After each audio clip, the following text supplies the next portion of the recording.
At a quiet funeral, a loyal dog lunges, growling, at an old photo on the casket. At first, mourners think it's grief until that single act rips open a secret buried for 30 years. What that dog uncovered would shatter a family's legacy and expose a chilling truth no one ever expected. If you love powerful true story-inspired tales where even a dog's instinct can bring justice to light, don't forget to subscribe.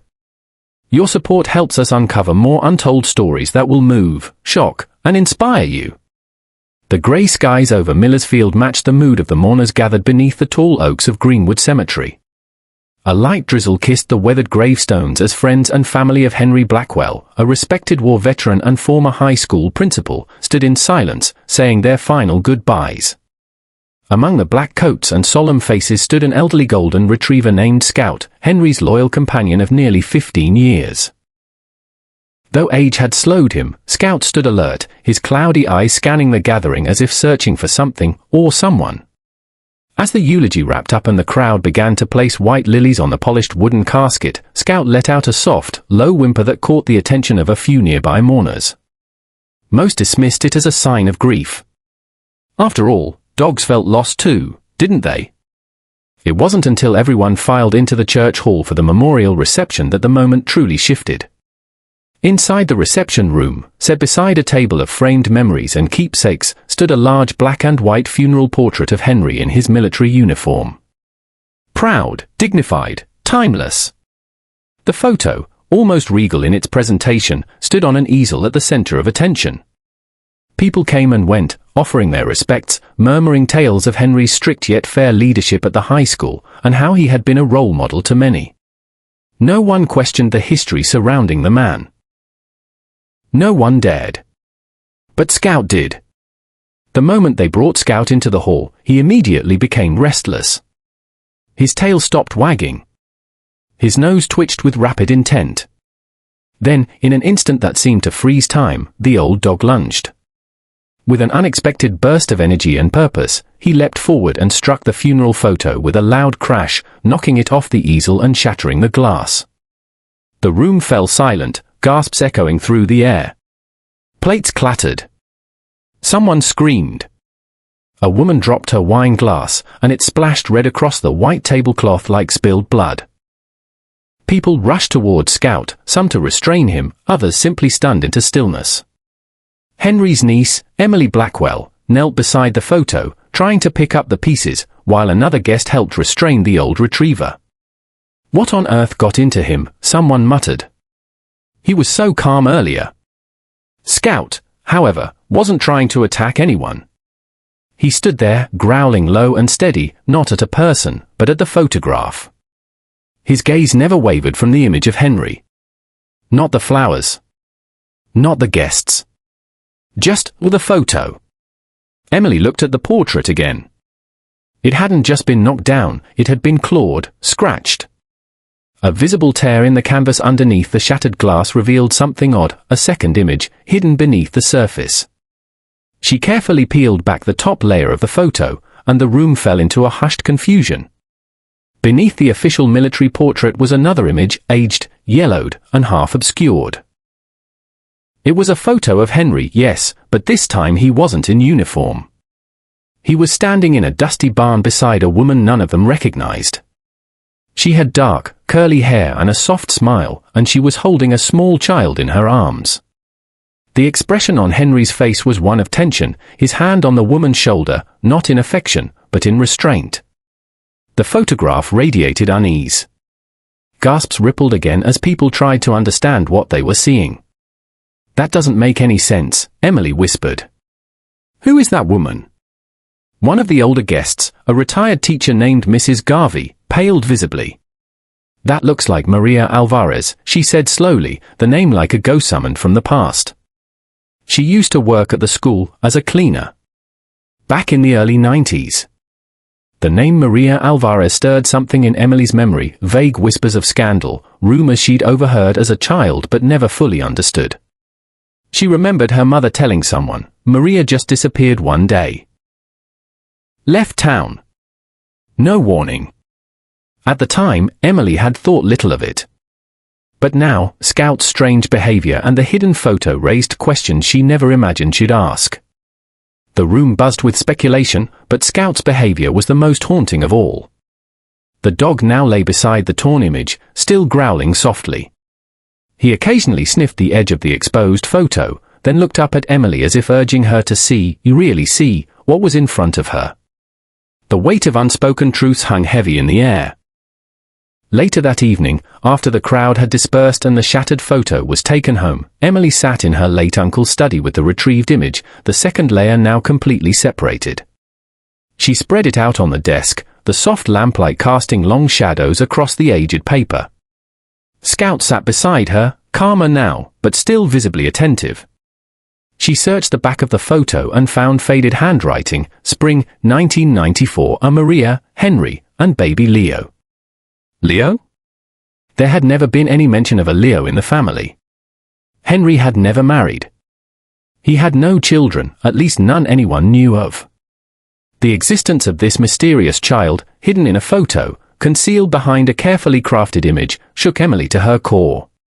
She looked down at Scout, who now rested his head on her lap. She ran her hand through his fur, whispering, "What are you trying to tell us, old boy?" He let out a soft whine, his tail giving one slow wag. Emily knew then that whatever secrets her uncle had taken to the grave, they hadn't stayed buried. Not completely. Scout's instincts had unearthed the first crack in a story long buried. What began as a dog's strange outburst at a funeral was now the start of a mystery 30 years in the making, one that Emily couldn't ignore. Who was Maria? What happened to her? And why had her existence, and that of her child, been buried beneath layers of silence and secrecy? As Scout lay quietly at her feet, Emily opened the old file cabinet beside the desk. It was time to dig deeper. The past wasn't finished with them yet. The rain had turned to a gentle mist the next morning, as if the sky itself was unsure whether to cry or simply sigh. Emily Blackwell hadn't slept. Her mind spun relentlessly, looping over the image of the torn photograph and the name scrawled on its back, Maria, Henry, and baby Leo. The moment replayed endlessly in her thoughts, Scout lunging at the funeral photo, his fury precise, his growl full of purpose. He wasn't acting out of grief, he was revealing something. Something deep. Something hidden. She stood again in Henry's study, the scent of old paper and pipe smoke lingering faintly in the air. It was a room of order, rows of war memorabilia, dusty ledgers, meticulously labeled photo albums, and a heavy filing cabinet that groaned when she opened its drawer. Scout lay curled at the door, his eyes tracking her every move. Emily pulled out the old files, her fingers trembling with anticipation and dread. The deeper she searched, the more inconsistencies she found. There were gaps in Henry's journals, months unaccounted for, pages missing. And then she found it, a small brown envelope, brittle with age and tucked in between two yearbooks. On the front, in Henry's strict, almost mechanical handwriting, were the words "Spring, Confidential." Inside were several documents, old Polaroids, a letter, and a folded copy of a police report, badly faded.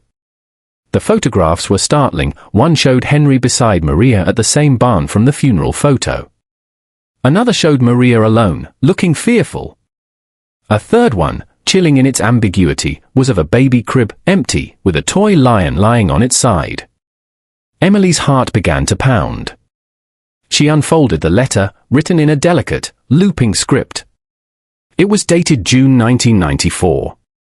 Dear Henry, you said you'd help. You promised. But I'm scared. I can't keep Leo safe here anymore. They're watching. I saw someone outside the window again last night. If anything happens to me, please don't let him forget me. Please tell him the truth someday. Maria. The paper shook in Emily's hands. A knot formed in her throat. This wasn't just a forgotten lover. This wasn't just a child hidden from public view. This was fear, real and immediate. Something terrible had happened. She turned to the police report, trying to decipher the smudged ink. It was a missing persons file, Maria Alvarez, age 26. Last seen June 17, 1994. No known family in the area. Filed by employer, Millersfield High School. Under the summary, no signs of foul play. Case closed, presumed runaway. Emily slammed the file shut, anger boiling beneath her grief. Presumed runaway? How could a woman with a child vanish, leave behind no trace, and be so easily dismissed? And why had Henry kept this photo hidden? Why had he never spoken of it, never told the family? She glanced at Scout, who now sat upright, ears alert. "You knew her, didn't you?" she whispered.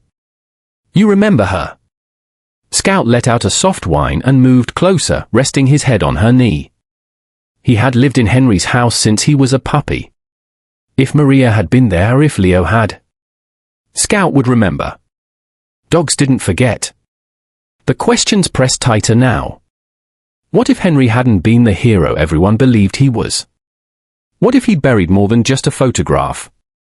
Emily took a deep breath and decided to pay a visit to the only person still alive who might know something, Mrs. Garvey, the retired teacher who had recognized Maria's face at the memorial. She lived alone now in a small bungalow near the old school, her mind still sharp despite her years. When Emily arrived, Scout at her side, Mrs. Garvey opened the door with a curious expression.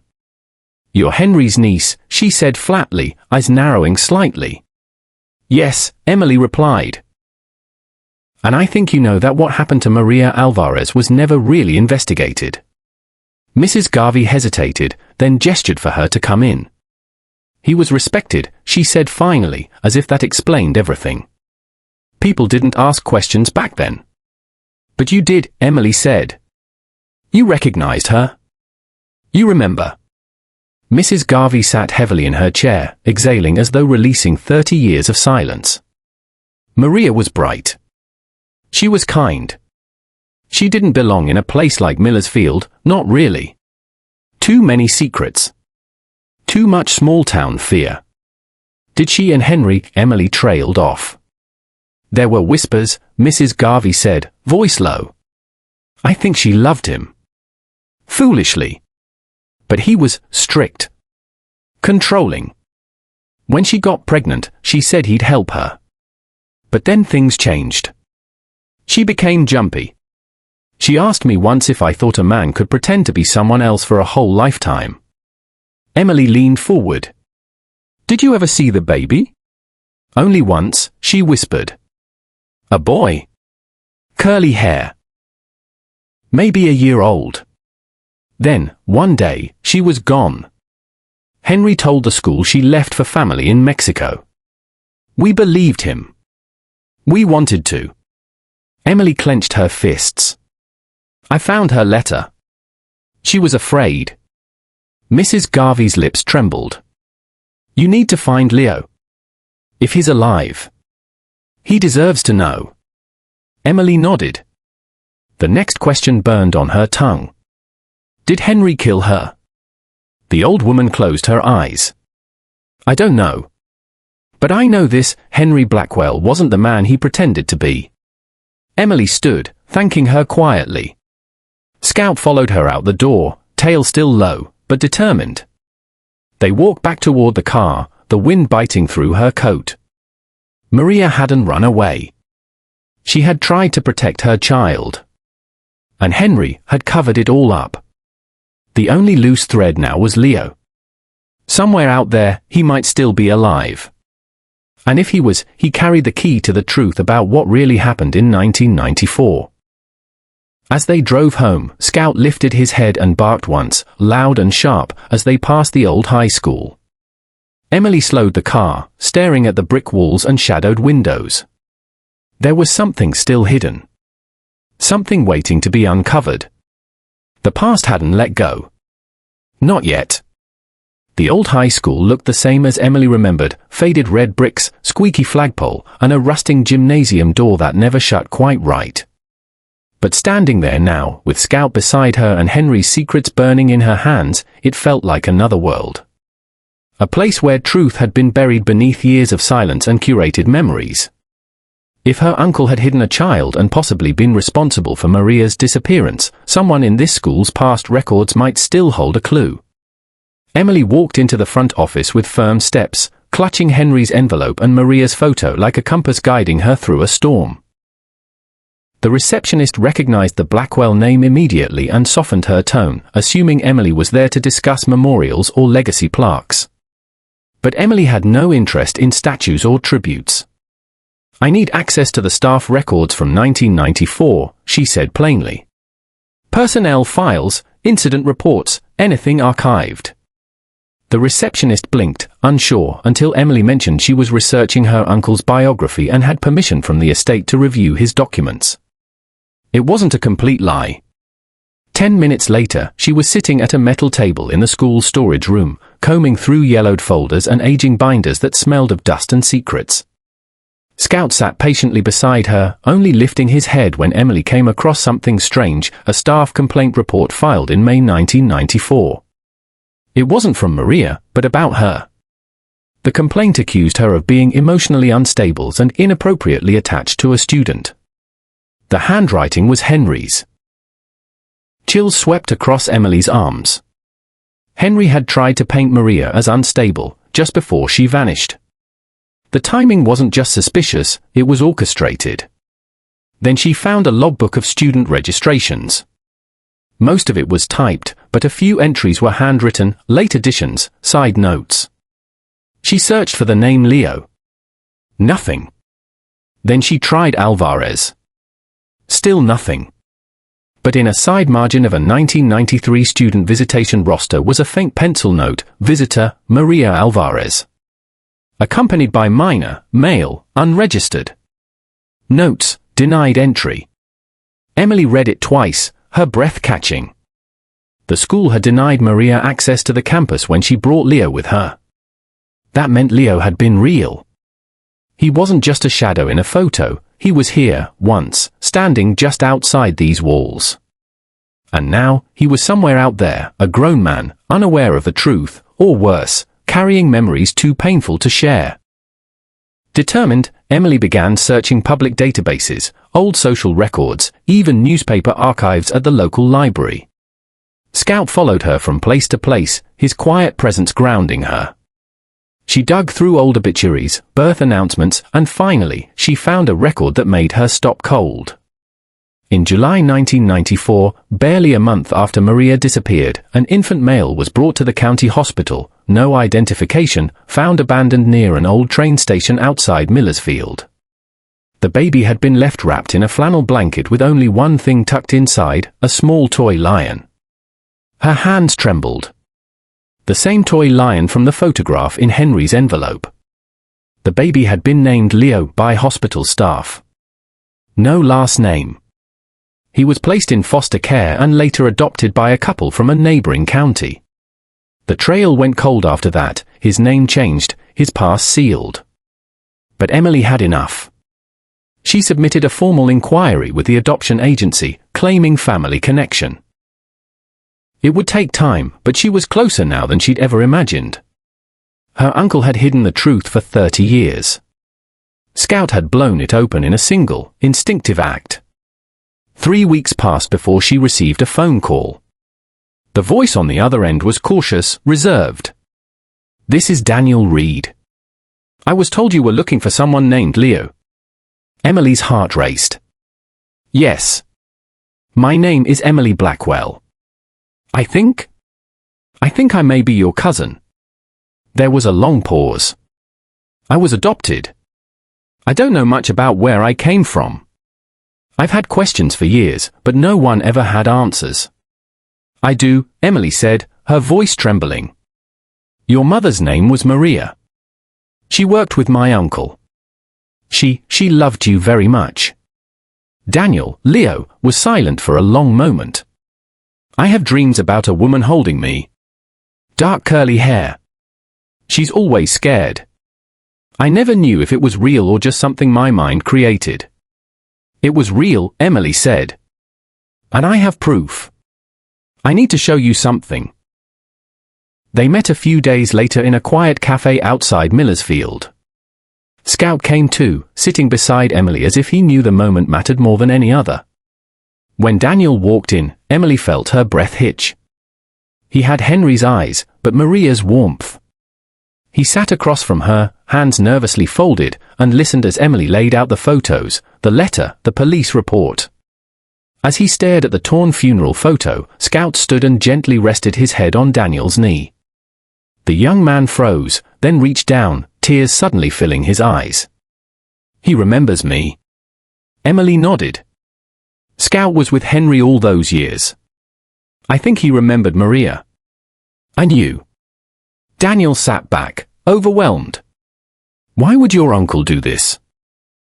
"I think he was afraid," Emily said softly. "Of the scandal, of losing his image. Maybe of himself. I don't think he ever meant to raise you. I think he made Maria disappear and left you behind." Daniel's jaw clenched. "I don't know who I am anymore." "You're Maria's son," Emily said. "You were loved. She tried to protect you. That's who you are." Tears spilled silently down his cheeks. Scout nuzzled closer, and for the first time in decades, a piece of that broken past clicked into place. As they left the cafe, Emily looked up at the cloudy sky and felt something shift. The secrets were no longer rotting in the shadows. They had names now. Faces. Pain. Truth. Later that evening, Daniel stood beside Maria's old photo, now framed properly and placed on Emily's mantel. Scout lay peacefully at their feet. "I want to find out what happened to her," he said. "I need to know everything." Emily nodded. "And I'll help you." The past had been loud, cruel, and buried deep. But a dog's instinct, a single lunge, had pulled it into the light. And for the first time in 30 years, Maria's voice was finally being heard. The truth hadn't died. It had just been waiting to be found.